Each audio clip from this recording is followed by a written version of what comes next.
Ini adalah Infinix Xpad. Harga tablet satu ini mulai dari 1 jutaan dan dia punya spesifikasi terbaik untuk harganya. SoC-nya Helio G99 Ultimate. Layarnya besar di 11 inci. Refresh rate-nya 90 Hz, punya 4 speaker, baterai 7000 mAh. RAM-nya bisa mencapai 8 GB dan storage-nya ada yang sampai 256 GB. Nah, dalam review kali ini kita akan ulas detail mengenai tablet yang harganya sangat mencengangkan ini. Ya, tahun ini Infinix sudah menggemparkan pasar lewat Infinix Note 40 series, lalu ada GT20 Pro, bahkan ada laptop Infinix GT Book ya yang sempat bikin heboh kemarin. Sekarang mereka mulai meramaikan pasar tablet melalui Infinix Xpad ini. Kalau kalian kelewatan video-video Infinix yang sebelumnya berarti tahu dong. Berarti lupa subscribe. Coba tolong dipencet dulu subscribe-nya ya, biar nggak kelewat. Jadi kalau kita ngebahas itu nyambung. Oke, Infinix Xpad ini merupakan produk tablet pertama dari Infinix. Walaupun ini pertama, tapi begitu hadir langsung pakai spesifikasi yang sulit dilawan oleh pesaingnya. Kita cek dulu isi boxnya ya. Nah, dalamnya ada unit tablet dengan screen protector yang langsung terpasang. Menariknya, screen protector ini bahkan tidak menutupi kameranya ya. Ini bagus nih idenya nih ya. Harusnya begini memang. Kemudian tentunya ada chargernya. Ini adalah charger 18 watt. Kemudian ada kabel USB A to C, ada tray ejector dan paket dokumen. Lumayan lengkap ya. Untuk back covernya ini terdapat 2 finishing. Jadi dia two tone ya. Ada tekstur di area modul kamera dan ada area lainnya yang terbilang polos yang di bagian bawahnya. Karena berbahan metal, kami perlu mengingatkan untuk lebih hati-hati aja pada saat pemakaian ya. Karena material metal ini ada potensi penyok kalau dia sampai jatuh. Nah, untuk dimensi lebarnya adalah 257 mm, tinggi 168,6 mm, dan ketebalannya di 7,6 mm.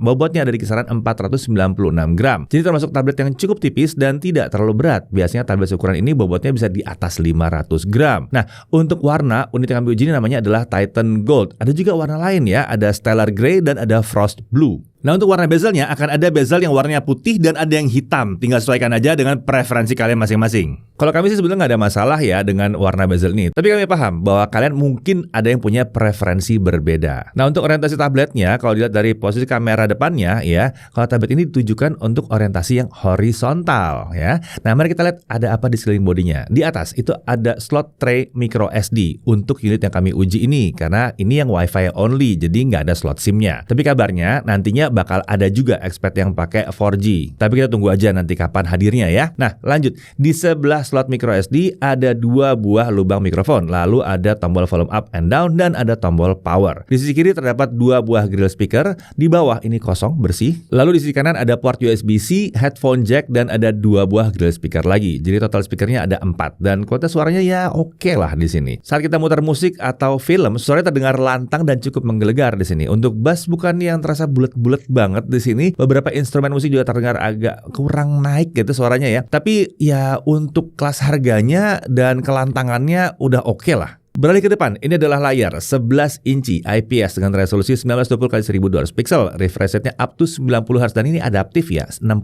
ke 90 Hz. Brightness-nya ini maksimumnya di indoor itu bisa mencapai 421 nits. Sementara untuk simulasi outdoor ternyata tidak ada perubahan ya, karena di tablet ini emang nggak ada light sensornya. Dan karena tidak ada light sensornya, fitur auto brightness juga otomatis nggak ada di sini. Jadi untuk pengaturan citraan layar itu selalu harus manual. Nah, untuk color gamutnya, di gamut coverage-nya ada di 93,2% sRGB dan volume di 102,1% sRGB. Jadi sudah sekitar 100% sRGB ya. Ini sudah mencukupi untuk editing konten. Tidak ada mode warna layar lain, jadi kita uji apa adanya aja di sini ya. Nah, untuk stylus gimana? Nah, sayangnya belum bisa ya. Dan Infinix juga belum punya stylus khusus untuk Xpad. Ini mungkin jadi catatan buat kalian yang mungkin nyari tablet untuk menggambar. Tapi kalau carinya untuk tanda tangan aja, sebetulnya pakai universal stylus nggak ada masalah. Bisa kok di sini. Untuk touch sampling rate-nya ini diklaim up to 180 Hz. Nah, saat kami coba pakai multi touch test dari Antutu, layar ini seperti kurang responsif saat di swipe. Bisa dilihat dari delay objek di layar dan gerakan jarinya. Tapi lucunya, saat kami tes untuk gaming, bagi kami layarnya responsif.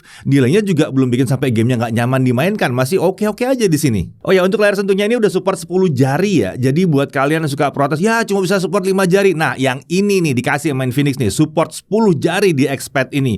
Biasanya ini cocok buat kalian yang suka main game ritem ya. Nah, beralih ke sisi bezel bagian atas. Nah, ini tempat kamera depannya yang 8 megapiksel. Ini bukannya f2.0 dan inilah kamera fixed focus. Untuk rekaman videonya ini sampai 2K 30 fps. Beralih ke belakang. Ini adalah kamera belakangnya yang 8 megapiksel, bukannya f2.0 dan ini autofocus ya. Perekaman videonya itu sampai dengan 2K 30 fps juga. Di kamera utama ini ada LED flash. Terlihat ada satu kamera lagi tapi itu bukan sih sebetulnya. Itu pajangan aja. Nah, untuk spesifikasi internalnya SoC-nya pakai MediaTek Helio G99 Ultimate ya. Untuk RAM-nya, unit yang akan pakai ini RAM-nya adalah 4 GB, sementara untuk storage-nya yang kami uji adalah yang storage-nya 256 GB. Tapi ada varian yang lebih terjangkau yang RAM-nya 4 GB dengan storage 128 GB. Dan juga nanti ada varian yang lebih tinggi, RAM-nya 8 GB dengan storage 256 GB.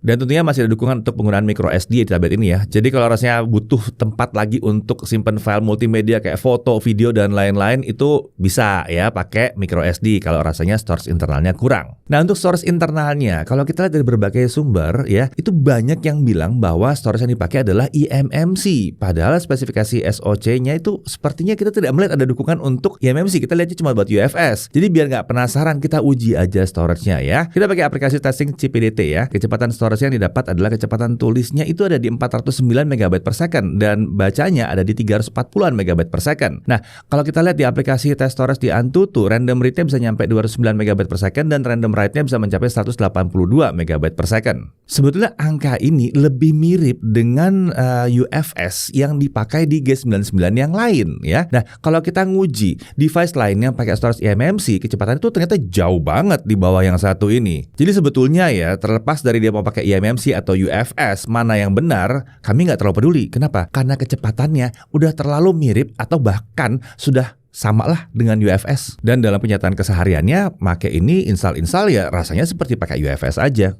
Lanjut, untuk baterainya dia 7000 mAh di sini dan support charging sampai dengan 18 watt. Kita udah cek ya pakai charger yang lain yang lebih besar, mentok cuma sampai 18 watt aja chargingnya. Lalu kalau yang nanya bypass charging bagaimana? Belum tersedia di tablet ini.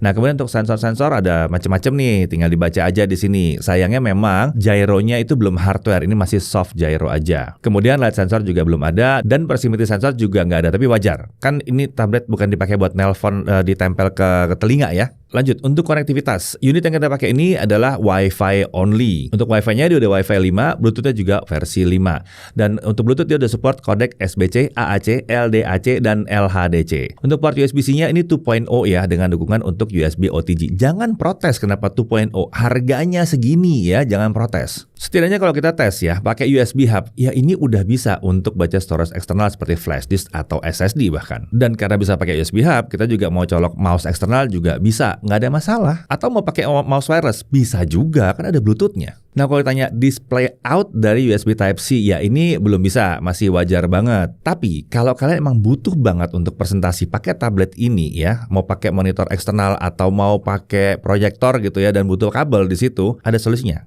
Kalian bisa cari kabel yang khusus, contohnya seperti yang kami gunakan ini. Bisa kok. Nah, buat kalian yang butuh pakai tablet ini untuk maps, pasti penasaran kan? Kita coba. Udah bisa ya, GNSS atau GPS-nya jalan di sini. Tablet ini juga support Bluetooth keyboard untuk menunjang produktivitas. Kita bisa pakai keyboard Bluetooth pada umumnya, atau kalau mau lebih praktis, kita bisa pakai keyboard case khusus dari Infinix. Ini koneksinya menggunakan Bluetooth, baterainya 430 mAh dan diklaim bisa tahan dipakai terus selama 53 hari. Untuk chargingnya bisa menggunakan USB-C yang ada di sisi kanan case-nya. Bobot case ini sekitar 400 gram. Kalau dipadukan dengan tabletnya masih jadi di bawah 1 kg. Jadi masih ringan lah untuk dibawa-bawa. Keyboardnya ini emang gak ada backlit ya. Dan untuk feel ngetik pakai keyboardnya tergolong nyaman ya. Untuk mengetik skrip atau dokumen udah sangat memadai.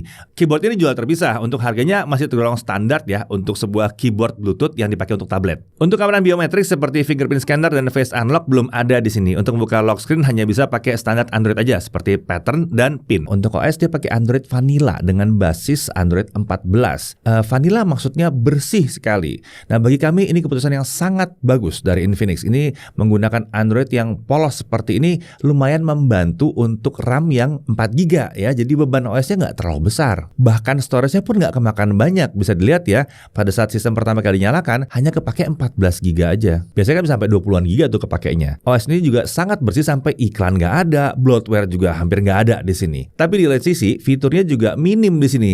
Jadi kalau kalian pengguna smartphone Infinix dan butuh fitur-fitur spesifik yang biasanya ada di XOS, sayangnya di sini belum semuanya tersedia. Tapi kalau fitur game mode itu masih ada untuk manajemen fitur game ya. Nah, untuk fitur unggulannya si Xpad ini ada di bagian AI Assistant yang namanya Volax. Volax ini merupakan software assistant dari Infinix yang sudah berkolaborasi dengan OpenAI alias ChatGPT ya. Jadi kita bisa tanya atau merintahin banyak hal pada AI yang satu ini. Misalnya kita mau minta bikinin skrip konten Instagram tentang memasak tahu misalnya ya. Lalu kita minta dalam bahasa Indonesia, bisa nih. Dan seperti yang kalian lihat, jawaban dari AI-nya cukup detail ya. Kalau ada yang bilang bahwa itu pakai ChatGPT aja langsung, sebentar. Kalau kalian pakai ChatGPT ada limit. Kalian mau bertanya, mau ngobrol tuh ada limitnya. Kalau ini kan nggak ada. Nah, untuk update OS, Infinix belum ada janji untuk update versi OS. Tapi ada janji untuk security update selama 2 tahun. Oh ya, dan yang tidak kalah pentingnya, walaupun OS-nya polos, tapi OS ini masih punya Google Mobile Services yang lengkap ya. Quick Share untuk transfer file cepat antar perangkat Android ada di sini. Mau install Google Drive, Google Docs, Google Slide, Maps, dan lain-lain, aman di sini. Google Family Link untuk parental control bisa. Mau pasang Microsoft 365 ada juga di sini ya. Kan pakai Play Store ya.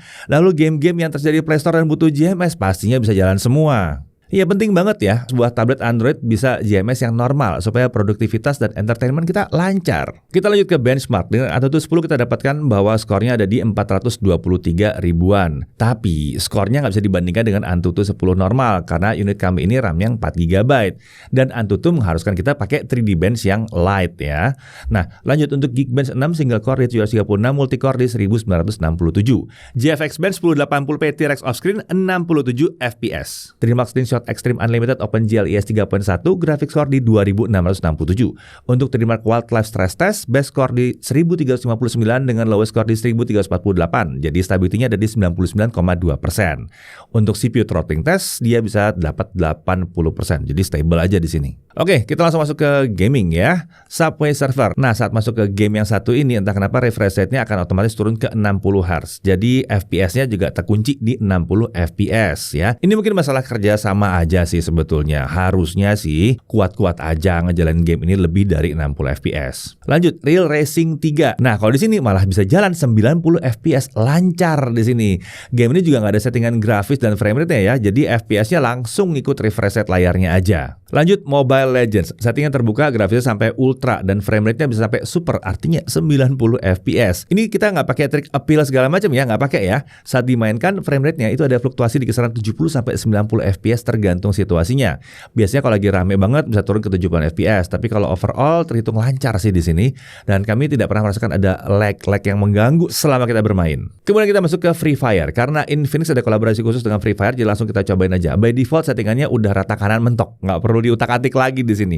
Saat dimainkan juga lancar banget di 60 FPS, nggak pakai frame drop sama sekali. Catatannya, game Free Fire ini memang punya cara kerja yang unik ya, di mana gerakan karakternya itu benar-benar terasa mulus 60 FPS. Tapi untuk objek, selain karakter itu kadang-kadang terasa seperti 30 FPS. Lanjut untuk Genshin Impact. Tadinya kami skeptis sih bahwa ini kan RAM-nya 4 GB ya. Harusnya nggak bisa main Genshin sama sekali sih harusnya. Ternyata masih lumayan bisa di sini. Seperti kalian lihat frame rate-nya masih bisa mencapai 40-an FPS.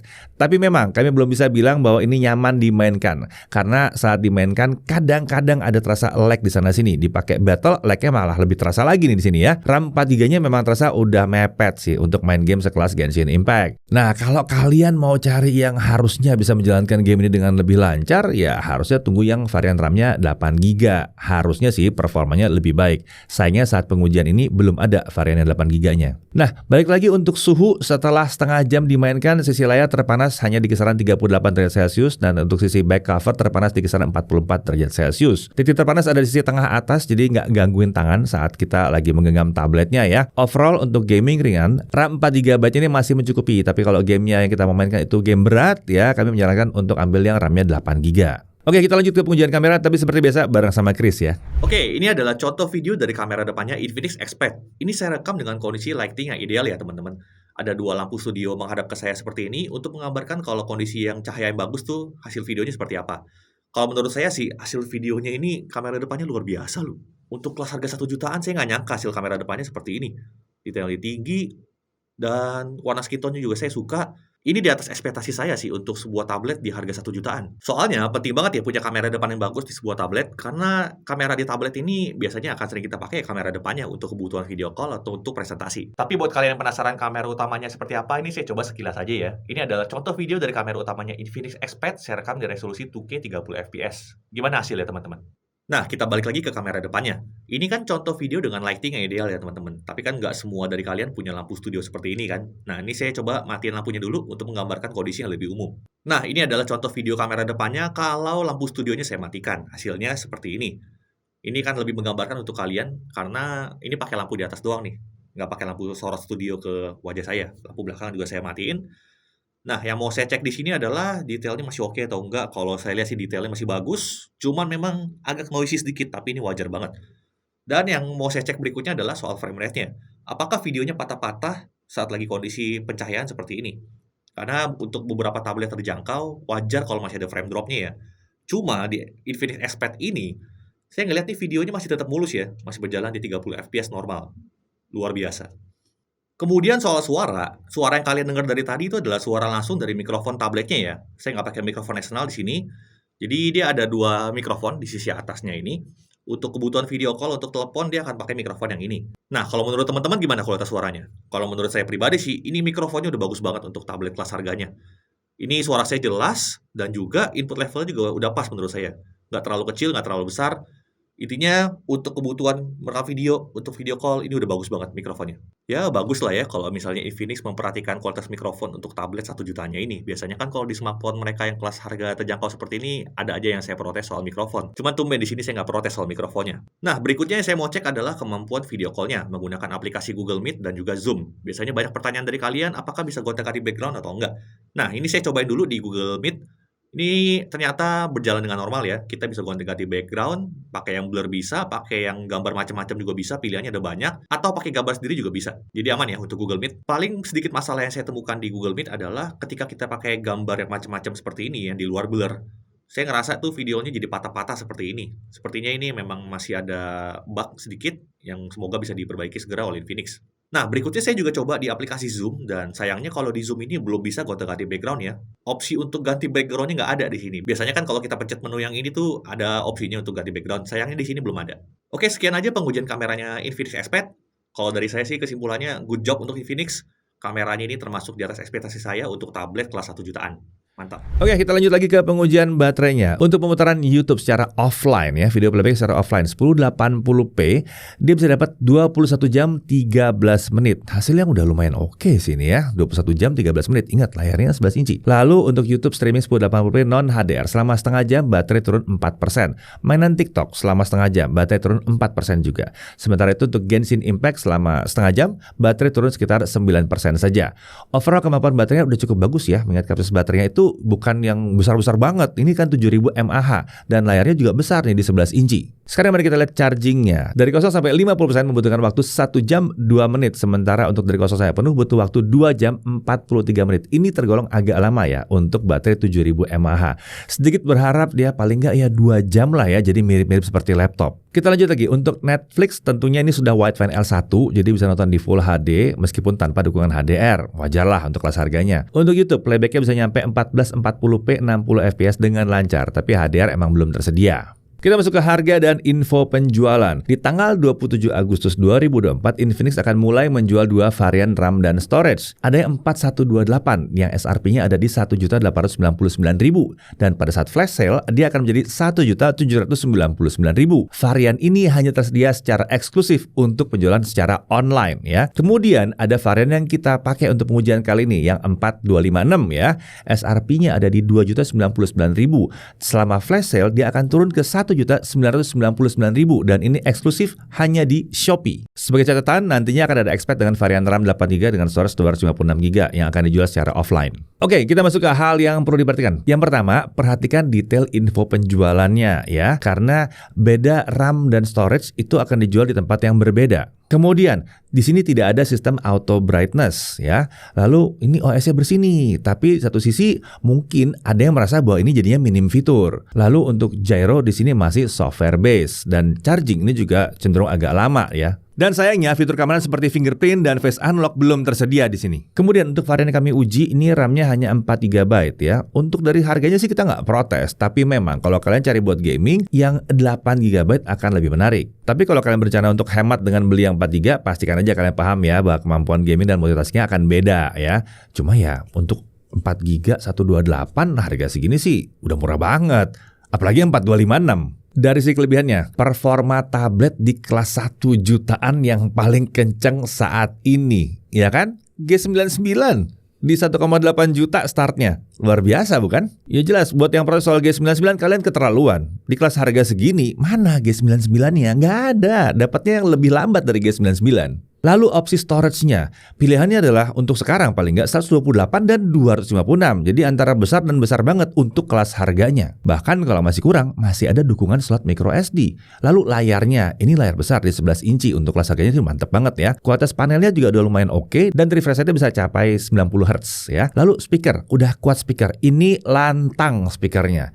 Lalu OS-nya vanilla ya, ini ringan dan bersih dari bloatware yang kebanyakan itu ya. Kemudian dia punya AI Assistant Volax yang udah kolaborasi dengan ChatGPT. Bahkan dia juga support keyboard case. Jadi pertanyaannya, tablet ini cocoknya buat siapa? Pertama, untuk kalian butuh tablet yang terjangkau dengan performa yang lumayan kencang, ini akan cocok sekali. Apalagi kalau kalian mau main game yang modelnya mungkin game e-sports gitu ya, ini udah oke banget nih ya. Mobile Legends udah support sampai 90 FPS. Mau Free Fire, wah ini udah rata kanan. Lalu untuk pekerjaan yang ringan, dia bahkan sudah punya keyboard case yang lumayan oke di sini. Kalau mau nulis artikel, ngetik-ngetik ya masih oke banget lah. Dan karena ada dukungan dari Google Mobile Services ya yang normal tentunya ya. Jadi aplikasinya semuanya ya ada di situ, aman. Selain itu untuk video call juga oke di sini. Dengan harga yang ditawarkan, tentunya kameranya masih lebih bagus dibandingkan webcam yang murah-murah itu yang untuk laptop kelas harga terjangkau ya. Ini masih tetap lebih mantap. Lalu untuk orang tua yang mau memberikan anaknya tablet, ini cocok banget karena bisa pakai Google Family Link untuk fungsi parental control ya, dan harganya juga terjangkau di sini. Nah, kemudian untuk kalian mencari tablet yang terjangkau untuk entertainment juga pas di sini karena layarnya besar dan kualitas panelnya juga lumayan oke. Akhir kata, kalau kalian mencari tablet yang performanya kenceng di kelas harga 2 juta atau bahkan kurang, rasanya yang satu ini harusnya sudah masuk dalam keranjang belanja kalian. Saya Deddy Irfan,